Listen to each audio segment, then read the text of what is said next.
என்ன முக்காடு போட்டுக்கிறா? என்ன முக்காடு போட்டுக்கிறா? எட்டா நாத்து வாழ்க்கை பகிட்டு வந்து தங்கடாவா? என்னோட தங்கடா.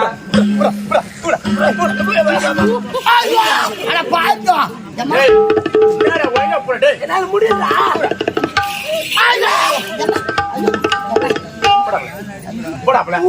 ஒரே அமைச்சு பிடிச்சு பாக்குறீங்க.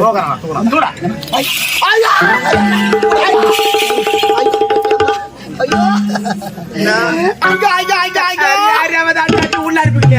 அதான் கொஞ்சம் கண்ணு மூஞ்ச காட்டிக்குது. கதவு சாத்து நாய் ஊத்தி முடியும். கண்ணு மூஞ்ச காட்டுது அவனுக்கு. அட பாவி. ஐயோ அணியாயோ. நடந்து விட்டதே சொல்ல வார்த்தை கேளுங்களப்பா, கேளுங்கள். அப்பா அவள் நல்லவனே கிடையாது. அவள் ஒரு நாட்டை கெடுத்த நாடோடி நாயப்பா, நாடோடி நாய். அவள் ஒரு தேவடியப்பா. தலைவியில ஆடிட்டு சொல்லுங்க அந்த தேவடியா.